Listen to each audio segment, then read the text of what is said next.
Hey, everybody, welcome to another edition of In the Moment. I'm your host, Michael.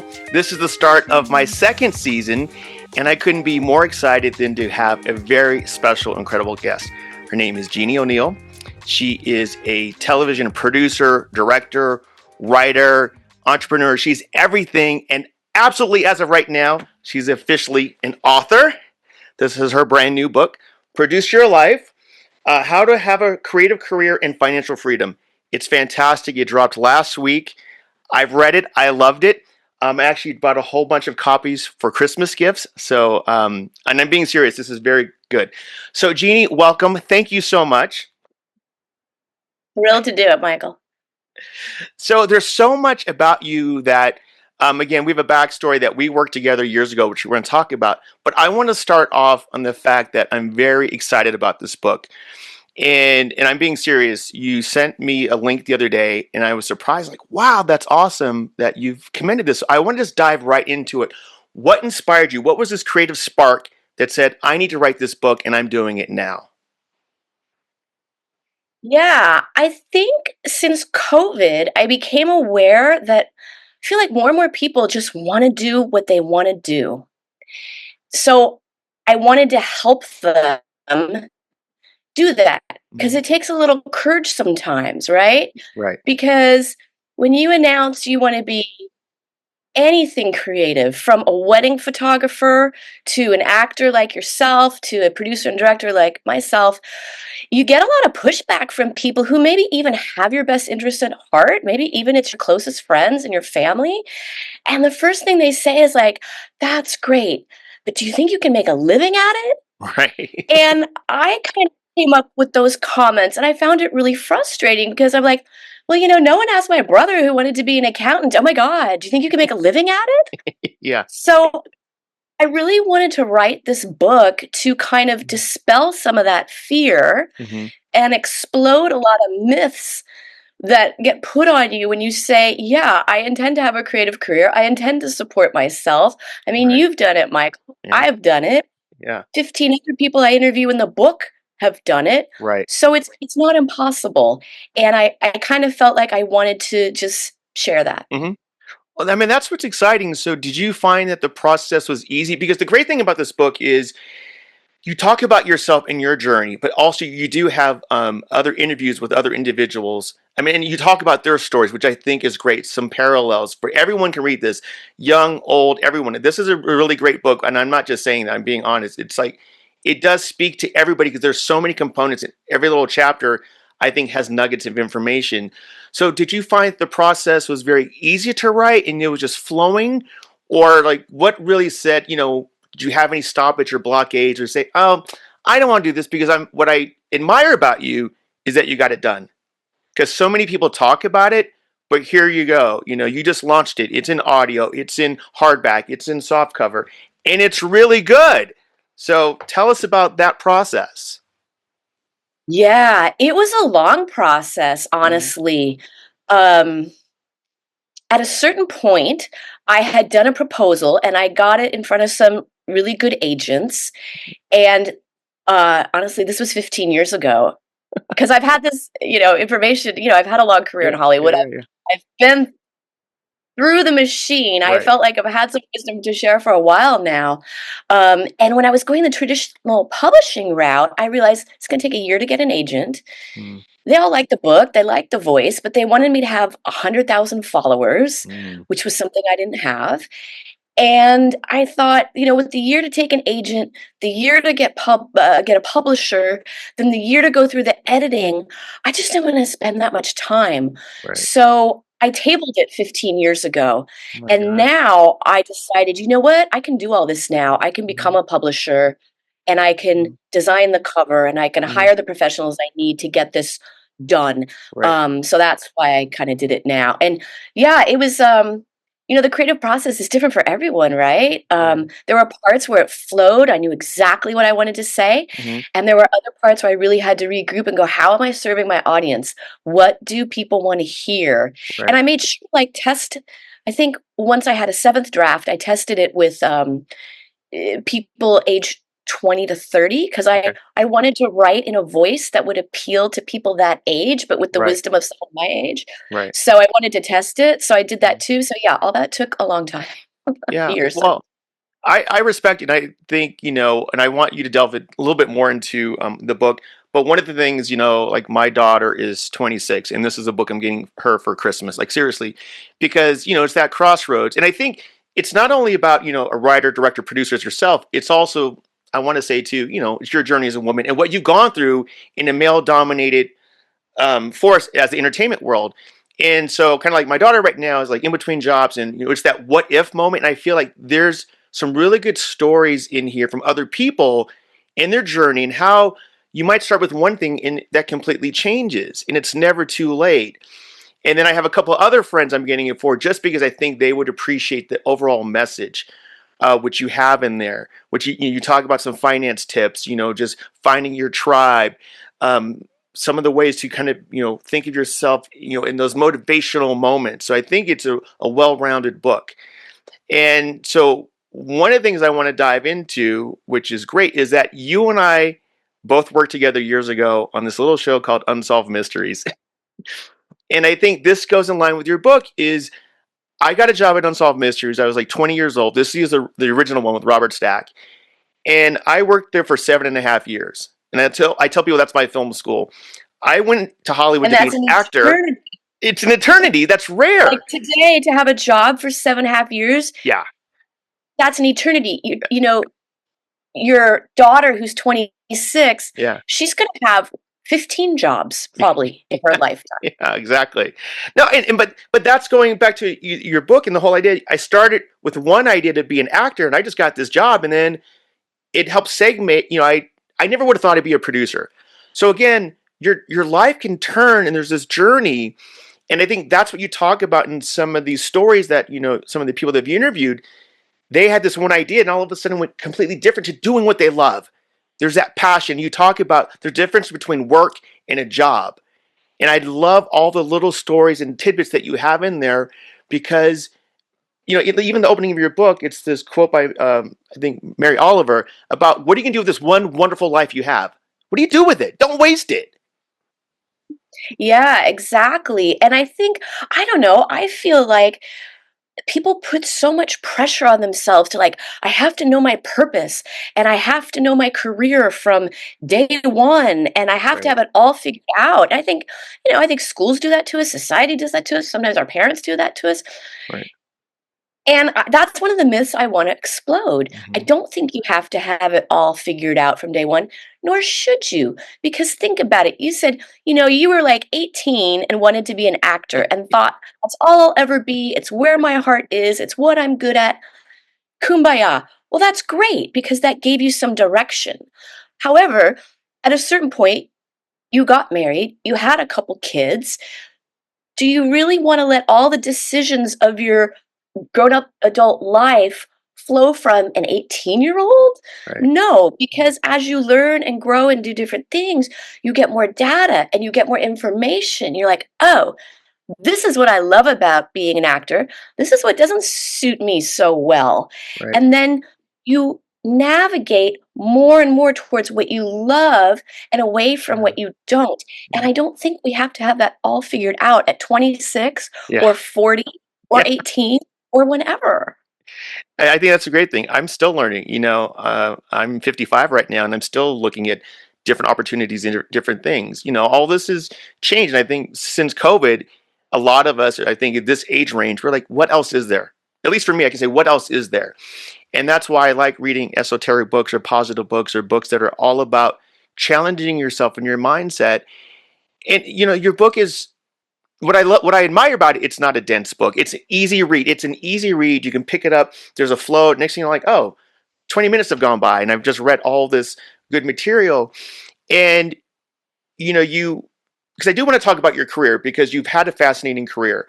So why don't we talk about that to where you are now? Because you've had this eclectic life. You're directing, writing, producing all these different things. So why don't we talk about some of the stuff that you've done to get us back to where I want to lead us to, which some great ideas that you have in the book. Sure. So I came to Hollywood Well, I came to LA when I was 17, started interning in Hollywood when I was 19. I was like your typical little overachiever. You had to do one internship, so I did three. Um, I volunteered at the college radio station. I wrote a little bit for the school newspaper. I did everything I could do to graduate with a great resume. And you know what, Michael? Right. Hollywood didn't care. And I got out into the big bad world and I was like, oh, okay, doesn't matter. Um, and now, gosh, young people are facing so many challenges. But when I graduated, the longest writer strike in history was happening. Right. Yeah. So there's always crazy challenges Hmm. can't predict, Right. right? Um, so I struggled and starved for the first 2 years were really hard. I made Mm. very little money. I shared a bedroom in a bad neighborhood, drove an old car, broke down every 3 months, cost me $300 to repair it every time it broke down. Stress. And I didn't want to keep living with that level of stress. Hmm. So I kind of got a break when I got hired on that show you're referring to, Unsolved Mysteries, Yeah. because it was a steady job and it was in TV and I made $13 an hour, which was $3 more than you could make working at the mall per hour. Right. But it got me in. And once I Hmm. got a toe in, I was like, I'm getting a foot in and I'm getting Yeah. the ankle in and I'm going to Yeah. keep going. So I was pretty aggressive in terms of trying to get ahead there. Hmm. And I did. And I worked Yes. there for years, like you as a producer. Yeah. And then at a certain point, while sometimes you wind up in environments that you judge as being a little bit paternalistic. And I kind of felt like they would never let me be a director. And at Right. a certain point, I had grown to the point where I Hmm. thought, oh, I want to be a director. Nice. Um, so I moved on. I Hmm. became a single camera director. My favorite job ever was I was a director on Ripley's Believe It or Not. I love that job so much. And after about 5 years, I became a multi-camera director, which was a big Hmm. challenge. I didn't know what I was doing, and I Right. didn't know what I was doing. I didn't go to film school. Hmm. I learned all this stuff in the field as I was learning and growing. So I learned how to become a multi-camera director, and now Right. I've been directing for 25 years and producing for longer than that, and done, if you count pilots, I've done 55 television productions as a director or producer. That's amazing. I mean, you have such a fantastic career. And I love because in the book, you talk a lot about the stories, the ups and the downs, and the highs and the lows. And, that is something, because you and I understand it is very rare when you're on a show for that long and afterwards you kind of go freelance. I've been more in the indie feature world and it's definitely many months with no work. So you have to bank your money and, again, not get dejected. And the one thing I always admire about you, and this to my audience, because I was like literally young, I was like 20 years old. I was just a baby at this company and I was learning and growing because I didn't know anything about Hollywood. This was my first job. But Jeannie, you always had this spunk and this attitude and this smile, and this is high energy, and I love high energy people. And that was something because I was kind of, I think, at one point in the office with like three women, and I was the little newbie kid. But again, there's just this energy, and I love that. And to know that you did a book like this, like I wouldn't even doubt that in a million years. And it's so funny reading it and how you talk about having big energy and and setting intentions and being motivated and don't letting those moments hit you because again I think it's okay to have those low moments and I think what you talk about too when we have these hiatuses or these times it's like you don't squander it, you don't waste it, you still, I think it's still the hustle. Another thing I really enjoyed about the book is so many times you talk about you're on a plane or you're somewhere and you just talk to somebody and that story leads into something else and you never know just by talking to people, how important that is, randomly, 100%. you know? Yeah. Yeah. I mean, I do think like attracts like, and I do think if you're vibrating high, Hmm. you attract great things into your Yeah, life. I yeah, really do. yeah, Yeah, in chapter 1, I interview an opera singer who I met on an airplane, and he was a terrific interview for this yeah. book. Um, so yeah. Yeah, and I admire that again. My current girlfriend, my partner, we met at an event by accident, and her goal was I want to meet five people. I happen to be one of those people, and look, so it's just taking that step, and so I just admire that. Sometimes I think we let fear get in the way, and you never know what's going to turn out. Totally. Another and go ahead. Sorry, Jeannie. Oh, well, I think I want to like explore this a little bit Yeah, because sure. I think no matter what business you're in, whether it's TV, I mean, Hmm. in TV, as producers, we're really good networkers. That Yes. is a skill we have honed and developed because if we didn't, we wouldn't get work. But we weren't always like this, right? At least I wasn't. Hmm. When I started out, I was like, I was never shy, but I was intimidated. I was intimidated by Right. people that I judged as further along the path than me. Right. And I really have to get up my courage to call them and Hmm. ask for meetings. And, you know, I realized at about 23, I was like, okay, if I don't get bolder, I am not going to make a living. I am not going to Right. support myself. No one's going to hire me. I have to cowboy up. Hmm. Yeah. So that's a Right. growth thing that any of us can learn. Hmm. But I think just by talking to people and enjoying meeting people, you do Yeah. wind up with these relationships. And Hmm. all my best jobs, after a while, I learned I would always look for work. I'd send resumes and make calls and cold call, whatever. Right. Right. All my best jobs have always come from people I know. Hmm.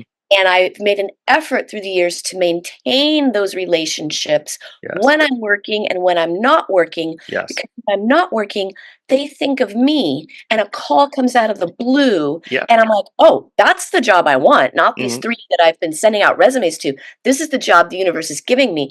But Right. I also feel like had I not been hustling, had I not been applying to jobs randomly and doing whatever I could, Hmm. universe wouldn't reward me with, "No, this is what we want you to do. This is way Yeah. better." And I think you're absolutely I do the same thing. I spoke recently at a college. I like talking to the students, a film class, and I said, you can't sit there and wait for the phone to ring. You actually have to make that first call because it'll never happen, especially in Hollywood. They don't have time. They got 20 other things, so you have to be proactive. And even when I'm not working, I still treat every day like a work day. And I put on the outfits. I put on my outfit that I think I'm going to look good in and my power. So even when I'm on the phone or whatever, I have to have that attitude. It's about bringing it. So there's another great concept in your book, which I love. And again, so here's the funny thing. Reading your book last week actually inspired me to restart the podcast. 100%. I got the courage to like, you know what? I want to do this again because I miss it. And I want to spread messages like this and share books like that you have with other people and open up some other hope, happiness for people. Like, look at this book, and maybe, it'll change their life or not, but at least hopefully it'll open up the idea. And one of the things you talk about is the big board, which I want to have you explain because I'm very much a very visual person and I have affirmations, but I have photographs and everything all over the house. I'm not lying everywhere I go. So I'm always constantly seeing my vision before I open the door, when I'm in the car, in the mirror. And you have this concept called the big board. And I want to have you explain that because it's so easy, So but it easy, means a lot. so powerful. Yeah. Yeah. So I'm not denying the power of vision boards. I think we all know how powerful they are because they work. This is not a vision board. This is something different. Right. And I'm not going to give away all the goods because you've got Okay. to read the Yes. book to Okay. read Perfect. the Perfect. Perfect. particulars. Yes. Okay. However, I will say this is how I evolved using the board. Hmm. And that was I was learning to be a producer. And, a producer starts with a big idea, like we're going to do a TV show and this is going to be the story and there's going to be 50 people involved. Okay, great. Right. Now, between getting that on the air and now, there's I don't know, just a zillion steps in between. There's people that have to be Right. hired, there's a budget that has to be managed, there's props, there's costumes, there's wardrobe, there's all these details. And that gets overwhelming. And it's also hard to like organize it all. So, Right. because, like you said, you're a visual person, we're all visual Right. people, Yeah. we're all visual voyeuristic people. That's just being human, right? So, I realized I could adapt a technique and a physical tool I was Hmm. exposed to in Right. the production offices that we all used as producers to get a TV show on the air, Hmm. produce my life, and to bring me what I wanted in my life. And what I wanted was to be constantly making progress on my Hmm. goals and achieving some of those goals. Right. And I found the board, which Hmm. I adapted from a board in TV, to be more productive for me than simply a vision board. Right. No, I love it, and I've implemented that. I think I shared with you. And again, there's a couple of things I wrote out for myself for this week. Because the book came out last week and I read it, and this week I put together a goal for me for this Monday through Friday to get certain things done. And for me, I have my own way where I write everything and I like to check it off for the day. I like to be proactive, and I feel like, wow, I got it accomplished. Even if I list 10 things, I get five. Hey, I did something. Some days I don't complete, but I always have to get at least a couple of checks off of my to do list. And again, that's not like cleaning the house or make coffee. It's like, no, putting things in motion, making a phone call, sending out an email, Things that move the reading a needle. script. Yeah, things are going to propel whatever it is we're Right, doing and staying in that mindset. And I'm glad that right. you have an audio version, because a lot of times when I walk my dog in the morning, that's when I put on my positive esoteric books, or those. Again, another 30 minutes. I think your book would be the same thing, where it's not like it's not like a lot of work to do. Like, oh my gosh, all this homework. It's like, no, it's just stories, but it's feelings. And you're like, oh my gosh, I can totally connect with that. Men or women, I'm telling you, this is not a women's book. This is a general awesome kick-ass book. And I think everyone would absolutely really um, benefit from it. That's why I legitimately bought copies for Christmas gifts, because I want to share this. I want to share your book out there because I think you have something that's very powerful. And another aspect of the thing that you talk about is finding your tribe, which we hear that a lot. Having your inner circle. Sure, we can have Yeah. tons of friends, but talk about that, because I think that's important. So powerful. And you're from Oakland, right? Oh yeah, Bay Area. I was from San Francisco. Yeah. It's not like we grew up in the sticks. We grew up in California on the West Coast, presumably surrounded by creative, open-minded people. And yet, when I would announce to people I'm going to move to Hollywood and work in TV, I got so much negativity Yeah. thrown on me. And I thought, I'm not saying I want to walk on the moon. I'm not Right. saying I want to play for the NBA. Yeah. Clearly, this is Yeah. possible. Yeah. And one thing I like to remind myself is like, just because someone else says you can't do it, that might be them saying they can't do it. Like, it Yeah. doesn't mean you can't do it. So you Absolutely. have to really Mhm. get your head in the right place where when that kind of energy comes at you, you go, oh, he couldn't do it. Right. Okay. You Hmm. don't say that because you want to be a jerk. Yeah. But it's like, don't underestimate me. You don't know Hmm. what I can do, what I can't do. Um, yeah, so to that end, because I felt a dearth of that in San Francisco, I had to get myself to LA. Hmm. Right. And and I faced a lot of challenges doing that too.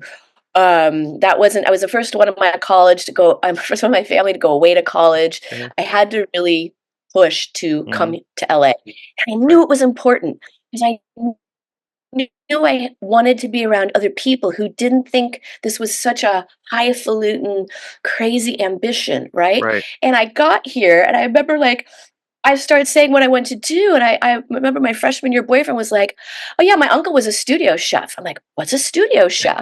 Yeah. "Oh, he cooks for the actors and the Yeah. Yeah. crew in the TV studio." I Mhm. was like, "No kidding, that's a job?"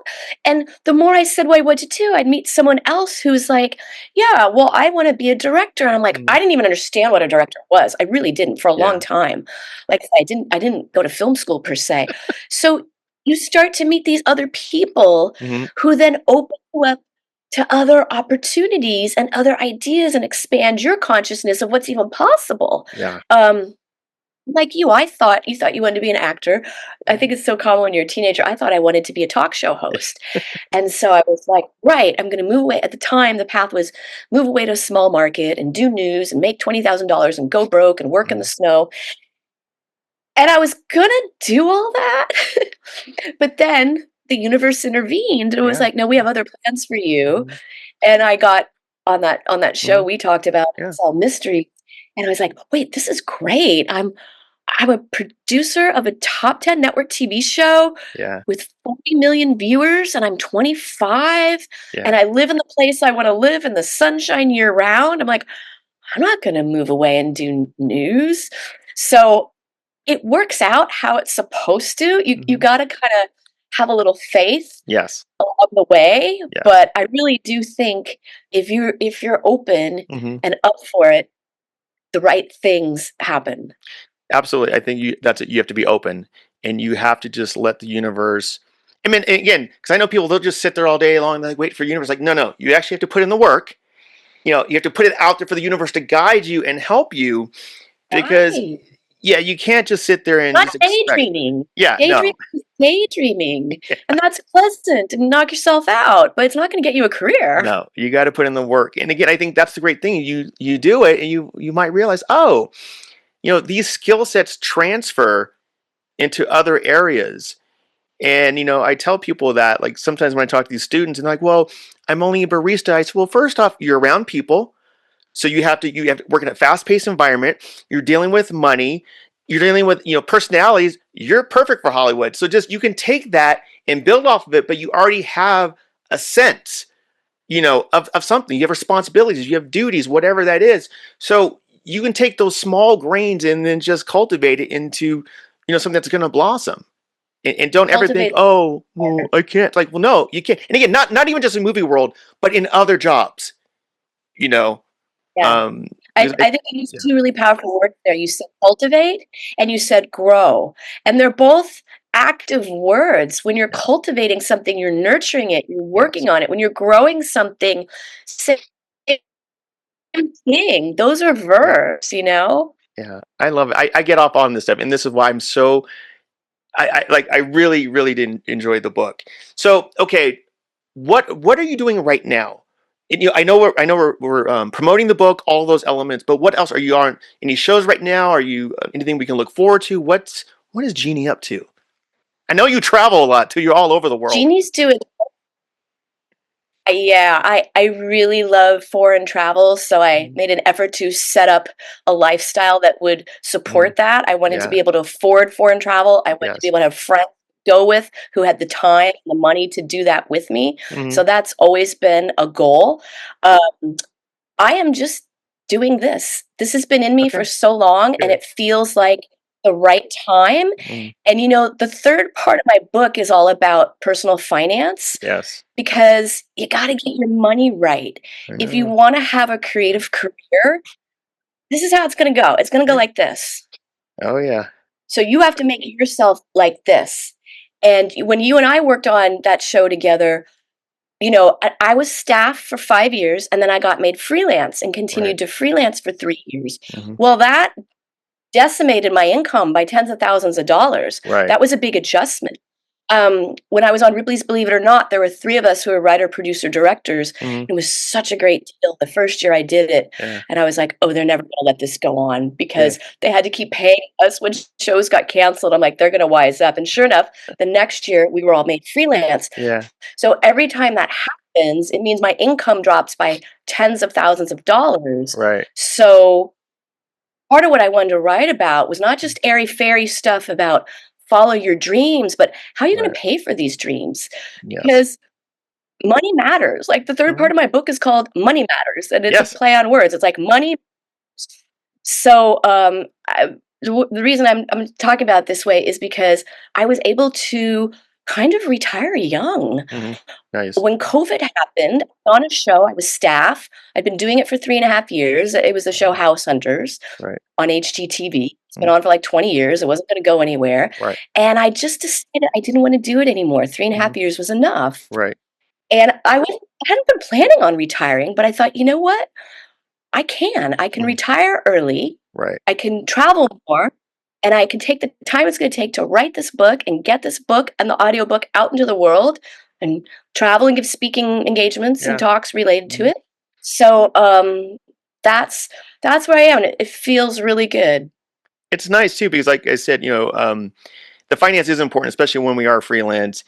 And I think in the past few years, I've gotten a lot smarter with my money, and I do owe a lot of that to "I Will Teach You to Be Rich" by Ramit Sethi. Like that book really opened up my eyes to like, wow, I can live a rich life. I can pay off my bills, but if I set aside and have my guilt-free spending, that's fine. It's all relative. But now I make sure I've got my stuff taken care of first, my bills or all that. Then I can go play.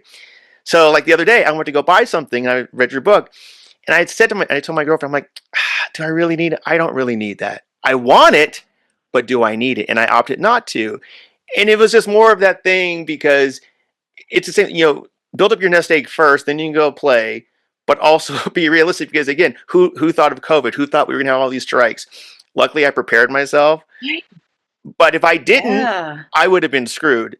And so that's another great thing for. There's another reason why I want to give it to my daughter. It's about finance and just planning properly. And again, you can live an awesome life. But it's like another great. Oh, I don't want to like you at the tennis club and getting that job. And it's like, hey, I can't afford this club, but I got a job here. So you're having all the benefits without having to spend it. And these are little nuggets I loved in the book. These stories and these analogies. So yeah, it is I think important to understand how to enjoy your life, but also you want to start thinking about that future because it's going to come sooner than we think. And especially with the healthcare and everything that's going on right now, you Yeah, got to and have a little bit set aside. I think for me, Michael, that the central the heart of it, the purpose, the central Mhm. everything is quality of life. Yes. Like, you wanna have a good quality of life, Hmm. whatever that looks like Yeah. for you. Hmm. And the way I did it by managing my finances from an early age. I mean, at one point, and I mean, I think I was 26, I quadrupled my salary. That's pretty heady stuff. Right. And I treated myself to a few things. I wanted season theater tickets. I did that. There's a few things. Um, I even literally talk about like 1,000 thread count sheets when I was got a big my first big multi-camera job. I'm like, I want those really expensive sheets because for me that was just a nice quality of life thing. Yes. Yeah. But what I was buying with, I talk in the book too about, not eating all your money and not spending all this money on fast food and stuff. Right. Yeah. Those little decisions made over time, Hmm. you wouldn't think made a big difference. I'm here to tell you they absolutely Yeah. did. And what I bought with that money was my freedom. Yes. So when COVID was going on, and I thought, you know what?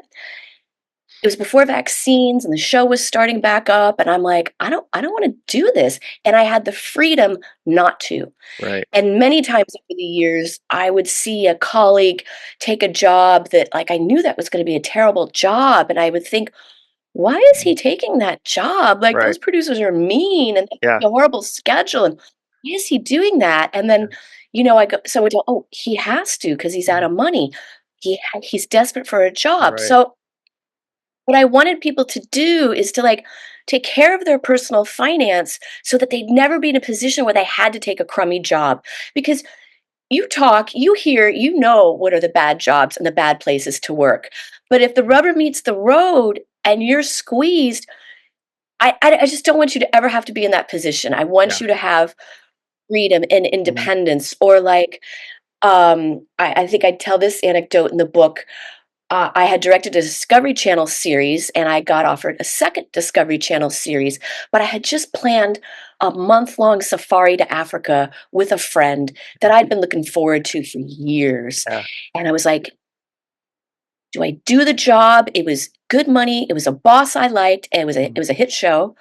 Uh, it Right. was Ghost Hunters. In fact, it was doing something on Ghost Hunters on Discovery. Um, I was like, if I don't do this trip to Africa right now, I have someone to go with. She can take a month off too. I've set Right. it all up. I'm like, no, I'm leaving the Mhm. money on the table. I'm Mhm. going to Africa. Yeah. Um, Now, I wasn't 26 and just coming up in my career. I was more Right. like 40. So I had some money built up. So I had the luxury of being able to Mhm. say no to that money. But Right. that's what I want people to have. I want them to have freedom and Absolutely. quality of life. Yeah, it is meaningful, and it could be whatever it is that works for you, but it is important because life is, it throws curveballs at us, and you want to do these things now. And why put it off? Like I just got back from Italy like 3 weeks ago, and it was great. It's like I want to do that now. I want to walk the cobblestone streets. I want to enjoy it now, not when I'm 75 and retired and I can't walk. Like no, let's go. And I was afraid to like, oh, if I left for 2 weeks, what if someone calls me? You know what? No one called. I didn't miss anything. And because I've done that, I've Used to changed do that vacations too. before. Through my life, I've canceled things for the shitty jobs or the asshole bosses. I'm like, why did I do that?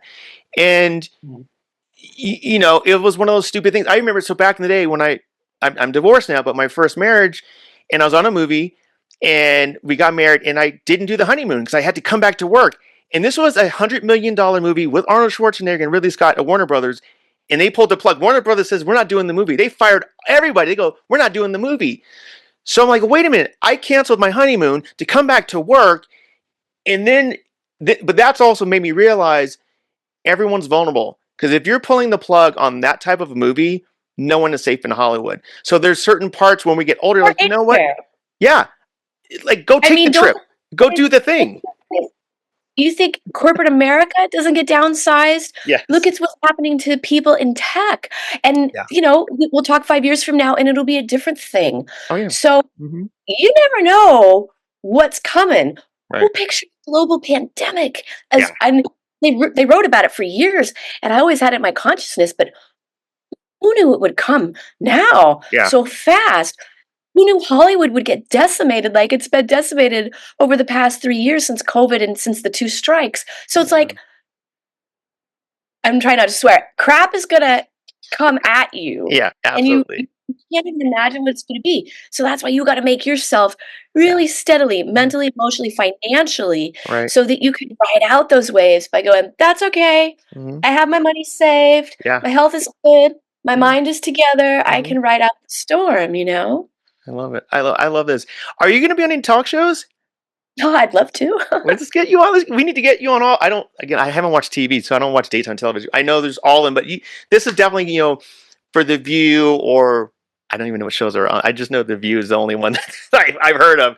But I just Yeah. think again, this is something too because you have that vibe, you've got that energy, and this is so beautiful, and I'm so happy. Um, so as we wrap this up, let me ask you a question. I like to ask everybody, what's in your playlist right now?